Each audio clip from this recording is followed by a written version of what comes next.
पहले पातशाह का जे देखे कोई अंत नहीं है। किथे तक वो गए ने कोई अंत नहीं है। क्यों आप तो इन्ना की जानते भी ननकाना साहब तक पहुंच अपनी बस बहुत काबल कंधार तक जानते हैं। जिन्ना दुनिया ज़्यादा विचरोगे उन्ना ज़्यादा ज्ञान होगा। अजकल नैट का युग है, पढ़े लिखे भी बहुत बैठे ने बिच, नैट वाले भी। हुण तां न्याणे सत्त बहुत तेज ने।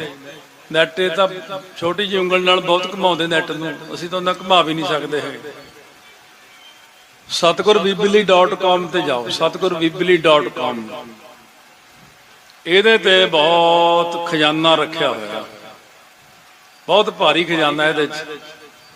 और मैं पढ़ हैरान होना वो सिंह की किन्नी खोज है। ਜਿਹੜਾ ਪਹਿਲਾਂ ਬੋਪਾ ਰਾਏ ਰਿਹਾ, फिर ਉਹਨੇ PhD की, फिर वो कनेडा गया। ਕਿਹੜੇ देश ਵਿੱਚ ਕਿਹੜਾ नाम ਸੀ गुरु नानक साहब ਦਾ। फिर वो गुरु नानक साहब बारे उन्हें जिक्र जो किया, महाराज सच्चे पातशाह किथे किथे गए ने, बंदा मन नहीं सकता। महाराज मैक्सीको तक गए इधरों। एक बंदा कहता कित्थों दी हो गए, मैं टोरंटो दे विच दी हो के गया। टोरंटो तो बसिया ही नहीं, वैसे लंघे उत्थों से। टोरंटो का इतिहास मैं पढ़िया किवें बनिया टोरंटो। ये बर्फ बहुत ज़्यादा 10-10 15-15 फुट बर्फ होंदी सी। एक बंदे ने सिर्फ कि खोखा जा खोलिया से कॉफी का, वो भी मारू दुध तो बिना। कोई लंघदा राही पांदी उत्थे कॉफी पींदा सी उहदे कोल बस। वो एक होर खुल गई दुकान, एक होर खुल गई, एक होर खुल गई। हुण उहदा नाम टोरंटो पै गया। इस तरह कनेडा हौली हौली बसिया। इन्हां दी भी एक तरतीब है। अमरीका नूं जिवें 300 साल, कनेडा नूं 250 साल, आस्ट्रेलिया नूं 200 साल ते न्यूजीलैंड नूं 150 साल बने नूं होया। असीं जदों जाने बाहरले देशां च, तुसीं कह मैनूं जे तुसीं कहो तूं भी तां गया ही आ, मैं तुहाडे वांगू वो कुछ नहीं करन गया। मैं तो बहुत खोज करके आया बाहर। मैं तो वो थां देखी जिथे गुरु नानक साहब स्पेन में 2 जगह गए। ग्रीस में असी कई थावां लभीआं महाराज दियां। जब असी मनीला गए तो उत्थे गुरु नानक साहब बारे एक पुस्तक मिलती आ बिदर तो, जिथे गुरु नानक साहब का नानक झीरा स्थान है। वो पुस्तक के बैक साइड से एक नक्शा बनया होया वर्ल्ड का। गुरु नानक साहब किथे किथे गए। वो मनीला दे एक टापू ते भी गए। फिर असी जहाज फड़ के टापू ते गए भी वो गुरु नानक साहब थां लभण का मैं यतन तो किया भी इत्थे गुरु नानक साहब है। जे गुरु नानक साहब की खोज वल जाइए जां उन्हां दे चरण पाउण दे, पहला मैं देखो मेरे मन च भी आउंदा ही तुहाडे वांगू। भाई गुरदास जी ने लिखिया, बाबे तारे 4 चक 9 खंड, पृथ्वी सच्चा ढोआ, गुरमुख कल विच प्रगट होआ। ये गल मेरे मन च, मैं कहा भी 4 बाबे तारे 4 चक, भी 4 चक्कां च गए होने, 9 खंडां च गए होने। 7 आकाश 7 पताल 7 दीप, पाताला पाताल, लख आगासा आगास गए होने। जदों खोज की तो महाराज सच्चे पातशाह ने कोई नहीं छड्डिया। वो भाई गुरदास की पंक्ति 7 हो गई भी बाबे तारे 4 चक, कोई जगह छड्डी ही नहीं है महाराज ने।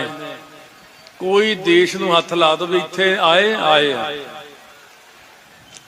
हुण इहदे बारे ये भी नहीं बहुतिआं नूं पता होना बई जदों ये जंग होया सी ना महाभारत का, उदों आस्ट्रेलिया नाल ही लगदा सी अपनी धरती ते, लंका भी। ये जिहड़ा परे चलिया गया हिस्सा टुट के अमरीका का, ये भी हौली हौली भुचाल आउण नाल हिली जांदे, परे जाई जांदे। ये सारा इकट्ठा ही सी उदों। महाभारत के लोग जिहड़े सीगे, हुण गल चलदी इत्थे आई पई। जदों असीं USA च गए तो उत्थे लिखिया होया गिल मान रोड। ये गिल कित्थों आ गए, उरे मान कित्थों आ गए। मैं कहा ये कित्थों आ गए, कहते कैलीफोर्निया स्टेट, ये मैक्सीको तो खरीदी है इन्होंने। ਉਹਦੇ ਨਿਸ਼ਾਨ ਜੇ ਬਣੇ ਹੋਏ ਨੇ ਵੀ ਸਮੁੰਦਰ ਦੇ ਨਿਸ਼ਾਨ ਲੱਗੇ ਹੋਏ ਨੇ ਉਹਦੇ ਤੇ, ਪਹਾੜੀਆਂ ਤੇ, ਵੀ ਇਹ ਪਾਣੀ 'ਚ ਡੁੱਬਿਆ ਹੋਇਆ ਸੀ ਪਹਿਲਾਂ। ਫਿਰ ਮੈਕਸੀਕੋ ਦਾ ਇਤਿਹਾਸ ਕੱਢਿਆ। ਮੈਕਸੀਕੋ ਬਿਲਕੁਲ ਪੰਜਾਬ ਵਰਗਾ ਹੁੰਦਾ ਸੀ ਪਹਿਲਾਂ, ਪੁਰਾਣੇ ਸਮੇਂ ਵਿੱਚ। ਅਸੀਂ ਜਦ ਪਿੰਡਾਂ ਵਿੱਚ ਰਹਿੰਦੇ ਸੀ ਉਦੋਂ ਕਹਿੰਦੇ ਬਾਹਰ ਚੁੱਲ੍ਹੇ ਹੁੰਦੇ ਸੀ, ਓਟਾ ਬਣਿਆ ਹੁੰਦਾ ਸੀ, ਉੱਥੇ ਰੋਟੀ ਬਣਦੀ ਸੀ, ਉੱਥੇ ਆਪਣਾ ਦੁੱਧ ਗਰਮ ਹੁੰਦਾ ਸੀ, ਉੱਥੇ ਹਾਰੇ ਬਣੇ ਹੁੰਦੇ ਸੀ। ਮੈਕਸੀਕੋ ਵਿੱਚ ਸਾਡੇ ਸਾਰੇ ਗੋਤ ਉੱਥੇ ਬੈਠੇ ਸੀ। ਫਿਰ ਖੋਜ ਕੱਢੀ, ਇਹ ਜਦੋਂ ਧਰਤੀ ਤੇ ਮਹਾਂਭਾਰਤ ਹੋਇਆ, ਜਿਹੜੇ ਭਗੌੜੇ ਹੋ ਗਏ, ਮਹਾਂਭਾਰਤ ਦੇ ਯੁੱਧ ਵਿੱਚੋਂ ਕਈ ਭਗੌੜੇ ਵੀ ਹੋਏ ਆ, ਉਹ ਦੌੜ ਕੇ ਮੈਕਸੀਕੋ ਚਲੇ ਗਏ, ਵੱਡੇ ਵਡੇਰੇ। ਇਸ ਕਰਕੇ ਗੁਰੂ ਨਾਨਕ ਸਾਹਿਬ ਉੱਥੇ ਵੀ ਗਏ। ਮੈਂ ਜੋ ਥੋੜਾ ਜਿਹਾ ਪੜ੍ਹਿਆ, ਜ਼ਿਆਦਾ ਤਾਂ ਨਹੀਂ, ਜਦ ਮਹਾਰਾਜ ਉੱਥੇ ਗਏ, ਉੱਥੇ ਲੋਕਾਂ ਨੂੰ ਆ ਜਿਹੜੀ ਛੋਟੀ ਮਾਤਾ ਹੁੰਦੀ ਨਿਕਲਦੀ ਆ, ਆਪਾਂ ਕਹਿੰਦੇ ਚੇਚਕ ਜੀ ਹੋ ਗਈ ਆ ਛੋਟੀ, ਇਹ ਨਹੀਂ ਸੀ ਹਟਦੀ। ਬੜੇ ਦੁਖੀ ਸੀ ਲੋਕ। ਗੁਰੂ ਨਾਨਕ ਸਾਹਿਬ ਕੋਲ ਆ ਕੇ ਕਹਿਣ ਲੱਗੇ ਸਾਡੇ ਹਟਦੀ ਨਹੀਂ, ਬਿਮਾਰੀ ਜਾਂਦੀ ਨਹੀਂ। ਮਹਾਰਾਜ ਸੱਚੇ ਪਾਤਸ਼ਾਹ ਕਹਿਣ ਲੱਗੇ ਤੁਹਾਡਾ ਖਾਣਾ ਨਹੀਂ ਠੀਕ ਹੈ, ਤੁਸੀਂ ਜਿਹੜੀ ਆਹ ਮਾਸ ਮੱਛੀ ਖਾਂਦੇ ਹੋ ਇਹਦੇ ਨਾਲ ਤੁਹਾਨੂੰ ਇਹ ਚੀਜ਼ਾਂ ਨਿਕਲਦੀਆਂ।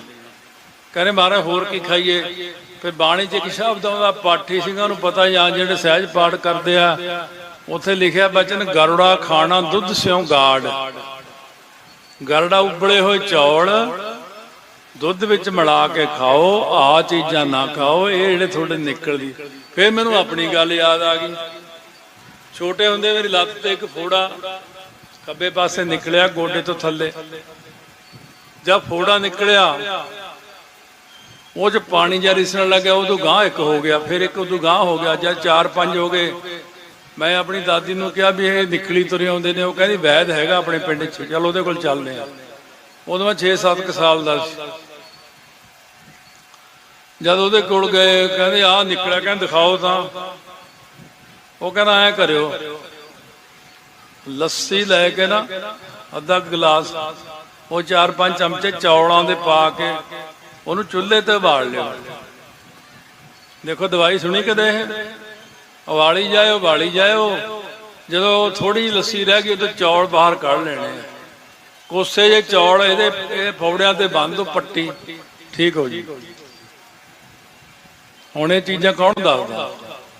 ਔਰ ਵਾਕਈ ਉਹ ਥੋੜੇ ਦਿਨਾਂ 'ਚ ਮੈਂ ਠੀਕ ਹੋ ਗਿਆ। ਇਸ ਕਰਕੇ ਮਹਾਰਾਜ ਸੱਚੇ ਪਾਤਸ਼ਾਹ ਨੇ ਉੱਥੇ ਜਾ ਕੇ ਲੋਕਾਂ ਨੂੰ ਜੋ ਉਪਦੇਸ਼ ਦਿੱਤੇ, ਪਿੱਛੇ ਜੇ ਮੈਂ ਨੈਟ ਤੇ ਪਾਇਆ ਹੋਇਆ ਸੀ, ਗ੍ਰੀਸ ਦੇ ਵਿੱਚ 8 ਥਾਂ ਗਏ ਨੇ ਮਹਾਰਾਜ। ਮੈਂ ਇਹ ਗੱਲ ਤੁਹਾਨੂੰ ਦੱਸਣੀ ਚਾਹੁੰਦਾ ਵੀ ਗੁਰੂ ਨਾਨਕ ਸਾਹਿਬ ਜੀ ਨੇ ਜਿੰਨੀ ਮਿਹਨਤ ਕੀਤੀ, ਜਿੰਨੀ ਥਾਈਂ ਉਹ ਗਏ ਨੇ। ਆਹ ਲੋਕ ਅੱਜ ਕੱਲ ਦੇ ਪੜ੍ਹੇ ਲਿਖੇ ਕਹਿੰਦੇ 38,000 ਮੀਲ ਗਏ, ਕੋਈ ਇੰਨੇ ਮੀਲ ਗਏ। ਇਹ ਤਾਂ ਠੀਕ ਹੈ, ਥੋੜੇ ਅੰਕੜੇ ਹੋਣਗੇ, ਪਰ ਜਿਹੜੇ ਉਹ ਬਗਦਾਦ ਦੇ ਪੀਰ ਦੇ ਲੜਕੇ ਨੂੰ ਲੈ ਕੇ ਗਏ ਸੀ, ਪਾਤਾਲਾਂ ਪਾਤਾਲ, ਲੱਖੀ ਆਗਾਸਾਂ ਆਗਾਸ, ਉਹਨੂੰ ਲੈ ਕੇ ਗਏ ਸੀ, ਉਹ ਕਿੰਨੇ ਕਿਲੋਮੀਟਰ ਸੀ ਆਪਸ ਵਿੱਚ। ਗੁਰੂ ਨਾਨਕ ਸਾਹਿਬ ਜਿੱਥੇ ਵੀ ਗਏ, ਜਿਹੜਾ ਵੀ ਸ਼ਬਦ ਉਚਾਰਨ ਕੀਤਾ, ਉਹ ਸ਼ਬਦ ਨੂੰ ਲਿਖਿਆ, ਲਿਖਵਾਇਆ, ਉਹ ਪੋਥੀ ਨਾਲ ਰੱਖੀ ਹਮੇਸ਼ਾ। ਮਹਾਰਾਜ ਜਦੋਂ ਮੱਕੇ ਗਏ ਨੇ, ਇਹ ਵੀ ਗੱਲ ਬੜੀ ਅਜੀਬ ਜੀ ਲੱਗਦੀ ਮੈਨੂੰ। ਨਾਲੇ ਇਸ ਗੱਲ ਦਾ ਹੁੰਦਾ, ਦੇਖੋ ਗੁਰੂ ਨਾਨਕ ਸਾਹਿਬ ਸਾਰੇ ਥਾਂ ਪਹਿਲਾਂ ਹੀ ਜਾਏ। ਮੱਕੇ ਗੁਰੂ ਨਾਨਕ ਸਾਹਿਬ ਗਏ, ਜਗਨਨਾਥਪੁਰੀ ਗੁਰੂ ਨਾਨਕ ਸਾਹਿਬ ਗਏ, ਹਰਿਦੁਆਰ ਗਏ, ਕੁਰੂਕਸ਼ੇਤਰ ਗਏ। ਫਿਰ ਜਿਹੜਾ ਰੋਮ ਦੇ ਵਿੱਚ ਵੈਟੀਕਨ ਸਿਟੀ ਸੀ, ਉੱਥੋਂ ਦੇ ਪੋਪ ਨੂੰ ਗੁਰੂ ਨਾਨਕ ਸਾਹਿਬ ਮਿਲੇ। ਸਪੇਨ ਵਿੱਚ ਗੁਰੂ ਨਾਨਕ ਸਾਹਿਬ ਇੱਕ ਚਰਚ ਵਿੱਚ ਗਏ, ਮੈਂ ਉੱਥੇ ਜਾ ਕੇ ਆਇਆ। ਫਿਰ 1500 ਸਾਲ ਪੁਰਾਣਾ ਚਰਚ ਆ। ਮੈਂ ਜਦੋਂ ਸੂਰਜ ਪ੍ਰਕਾਸ਼ ਦੀ ਕਥਾ ਕਰਦੇ, ਉਹਦੇ ਵਿੱਚ ਥੱਲੇ ਲਿਖਿਆ ਸੀ ਕਿ ਉੱਥੇ ਗੁਰੂ ਨਾਨਕ ਸਾਹਿਬ ਨੇ ਮੂਲ ਮੰਤਰ ਲਿਖਿਆ। ਮੈਂ ਉਸ ਮੂਲ ਮੰਤਰ ਦੀ ਖੋਜ ਵਿੱਚ ਗਿਆ ਸੀ। ਅਸਲ 'ਚ ਮੈਂ ਲੱਭਦਾ ਮੈਨੂੰ ਲੱਭਿਆ ਹੀ ਨਹੀਂ। ਮੈਂ ਮੁੜ ਆਇਆ। ਜਦੋਂ ਮੈਂ USA ਕਥਾ ਰਿਕਾਰਡ ਕਰ ਰਿਹਾ, ਉਹਦਾ ਮੈਨੂੰ ਸਿੰਘਾਂ ਦਾ ਉੱਥੋਂ ਫੋਨ ਆਇਆ ਇੱਕ ਬੰਦੇ ਦਾ, ਕਹਿੰਦੇ ਉਹ ਮੂਲ ਮੰਤਰ ਲੱਭ ਗਿਆ, ਕਿੱਥੇ ਲਿਖਿਆ ਹੋਇਆ। ਫਿਰ ਉਹਨੇ ਮੈਨੂੰ ਫੋਟੋਆਂ ਭੇਜੀਆਂ। ਪਹਿਲਾਂ ਤਾਂ ਉੱਥੇ ਇੱਕ ਓੰਕਾਰ, ਇੱਕ ਓੰਕਾਰ, ਇੱਕ ਓੰਕਾਰ ਲਿਖਿਆ। ਫਿਰ ਮੂਲ ਮੰਤਰ ਵੀ ਲਿਖਿਆ ਮਿਲ ਗਿਆ, ਕਈ ਦੇਸ਼ਾਂ 'ਚ ਮੂਲ ਮੰਤਰ ਵੀ ਲਿਖਿਆ ਗੁਰੂ ਨਾਨਕ ਸਾਹਿਬ ਨੇ ਬਖਸ਼ਿਆ। ਗੁਰੂ ਨਾਨਕ ਸਾਹਿਬ ਨੇ ਜਿੰਨੀ ਵੀ ਬਾਣੀ ਰਚੀ, ਸਾਰੀ ਬਾਣੀ ਰਚ ਕਰਕੇ ਪੋਥੀ ਹਮੇਸ਼ਾ ਆਪਣੇ ਕੋਲ ਰੱਖਦੇ ਸੀ। ਬੜੀ ਸੰਭਾਲ ਕੇ ਜਦੋਂ ਗੁਰਤਾ ਗੱਦੀ ਗੁਰੂ ਅੰਗਦ ਦੇਵ ਜੀ ਨੂੰ ਬਖਸ਼ੀ ਤਾਂ ਉਹ ਪੋਥੀ ਫਿਰ ਗੁਰੂ ਅੰਗਦ ਦੇਵ ਜੀ ਨੂੰ ਬਖਸ਼ੀ ਸੀ। ਉਹਨਾਂ ਨੇ ਕਹਾ ਕਿ ਤੀਜੇ ਪਾਤਸ਼ਾਹ ਨੂੰ ਬਖਸ਼ੀ ਸੀ ਵੀ ਤੁਹਾਡੇ ਕੋਲ ਪੰਜਵੇਂ ਪਾਤਸ਼ਾਹ ਲੈਣ ਆਉਣਗੇ, ਤੁਸੀਂ ਇਹ ਸੰਭਾਲ ਕੇ ਰੱਖਿਓ। ਇਹ ਫਿਰ ਜਦੋਂ ਉਹ ਸਰੂਪ ਰਚਣਗੇ ਉਦੋਂ ਉਸ ਸਰੂਪ ਦੇ ਵਿੱਚ ਫਿਰ ਇਹ ਪੋਥੀ ਸਹਾਇਕ ਹੋਏਗੀ। ਫਿਰ ਗੁਰੂ ਅਰਜਨ ਦੇਵ ਜੀ ਮਹਾਰਾਜ ਇਹ ਪੋਥੀਆਂ ਲੈਣ ਵਾਸਤੇ ਜਦੋਂ ਮਹਾਰਾਜ ਸੱਚੇ ਪਾਤਸ਼ਾਹ ਨੇ ਇਹ ਭਾਈ ਸੱਤਾ ਬਲਵੰਡਾ ਜੀ ਨਾਲ ਇਹ ਗੱਲ ਚੱਲ ਰਹੀ ਸੀ ਆਪਣੀ ਵਿੱਚੋਂ, ਉਹਨਾਂ ਨੇ ਜਵਾਬ ਦੇਤਾ ਸੀ। ਤਾਂ ਫਿਰ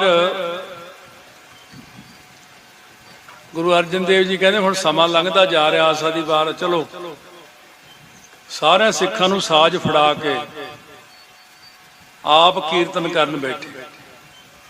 ਕਹਿੰਦੇ ਅੱਜ ਤੋਂ ਜਿਹੜੀ ਕੀਰਤਨ ਦੀ ਦਾਤ ਆ ਉਹ ਮੈਂ ਸਿੱਖਾਂ ਨੂੰ ਦੇ ਦਿੱਤੀ। ਇੱਥੋਂ ਆਪਾਂ ਕੀਰਤਨ ਦੀ ਦਾਤ ਗੁਰੂ ਅਰਜਨ ਦੇਵ ਜੀ ਨੂੰ ਦਿੱਤੀ ਹੈ। ਪੰਡਿਤ ਨੇ ਇੱਕ ਦਿਨ ਜਵਾਬ ਦੇ ਦਿੱਤਾ, ਜਿਹੜਾ ਕਥਾ ਕਰਨ ਆਉਂਦਾ ਸੀ, ਕਹਿੰਦਾ ਕਥਾ ਮੈਂ ਕਰਦਾ, ਇਕੱਠ ਮੇਰੇ ਕਰਕੇ ਹੁੰਦਾ, ਪੈਸੇ ਮਹਾਰਾਜ ਲੈ ਜਾਂਦੇ ਸਾਰੇ। ਉਹ ਤਰ੍ਹਾਂ ਤਰ੍ਹਾਂ ਦੀਆਂ ਗੱਲਾਂ ਬੋਲਣ ਲੱਗ ਪਿਆ। ਮਹਾਰਾਜ ਕਹਿੰਦੇ ਚਲੋ ਫਿਰ ਹੁਣ ਕਥਾ ਦੀ ਦਾਤ ਵੀ ਅਸੀਂ ਗੁਰਸਿੱਖਾਂ ਨੂੰ ਹੀ ਦੇ ਦਿੰਦੇ ਹਾਂ। ਆਪਾਂ ਨੂੰ ਕੀਰਤਨ ਦੀ ਦਾਤ ਵੀ ਗੁਰੂ ਸਾਹਿਬ ਨੇ ਬਖਸ਼ੀ ਹੈ, ਕਥਾ ਦੀ ਦਾਤ ਵੀ ਬਖਸ਼ਿਸ਼ ਕੀਤੀ ਹੈ। 5 ਸਰੂਪਾਂ ਤੱਕ ਤਾਂ ਬਹੁਤ ਸ਼ਾਂਤਮਈ ਸਮਾਂ ਰਿਹਾ। ਫਿਰ ਇਹ ਕਹਿੰਦੇ ਸੀ ਇਹ ਗਵਾਰ ਲੋਕ ਹੈ, ਇਹਨਾਂ ਨੂੰ ਪਤਾ ਨਹੀਂ ਕੁਛ।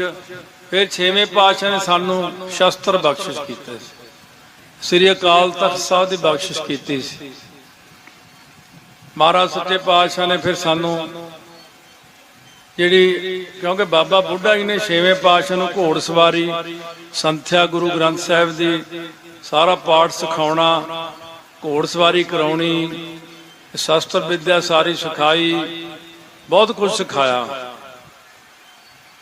ਆਪਣੇ ਕੋਲ ਇੰਨਾ ਟਾਈਮ ਨਹੀਂ, ਦੁਨਿਆਵੀ ਕੰਮ ਬਹੁਤੇ ਵੱਧ ਗਿਆ। ਜੇ ਇਤਿਹਾਸ ਨੂੰ ਠੰਡੇ ਦਿਮਾਗ ਨਾਲ ਬਹਿ ਕੇ ਬਚ ਗਏ। 6ਵੇਂ ਪਾਤਸ਼ਾਹ ਕੋਲ ਬਹੁਤ ਤਕੜੀ ਰਾਜਨੀਤੀ ਸੀ। ਹੁਣ ਇੱਥੇ ਉਹ ਚੀਜ਼ਾਂ ਇੰਨੇ ਸਮੇਂ ਥੋੜੇ ਸੁਣਾ ਨਹੀਂ ਸਕਦੇ, ਬਹੁਤ ਕੁਝ ਮਹਾਰਾਜ ਨੇ ਸਿੱਖਾਂ ਨੂੰ ਫਿਰ ਉਹ ਚੀਜ਼ਾਂ ਸਿਖਾਈਆਂ, ਕਿੱਦਾਂ ਆਪਾਂ ਇਹ ਕਰਨਾ, ਆਹ ਕੰਮ ਕਾਰਜ ਕਿੱਦਾਂ ਕਰਨਾ। ਪਹਿਲੀ ਵਾਰ ਗੁਰਮਤਾ ਹੋਇਆ ਸੀ, ਸਿੱਖਾਂ ਨੂੰ ਇਹ ਸਿਖਾਇਆ ਗਿਆ ਸੀ ਕਿ ਗੁਰਮਤਾ ਕਿਵੇਂ ਕਰਨਾ, ਕੱਲਿਆਂ ਕੰਮ ਨਹੀਂ ਕਰਨਾ, ਬੈਠ ਕੇ ਗੁਰਮਤਾ ਕਰਿਆ ਕਰੋ, ਪਹਿਲਾਂ ਸਲਾਹ ਕਰਿਆ ਕਰੋ, ਫਿਰ ਕੰਮ ਕਰਿਆ ਕਰੋ।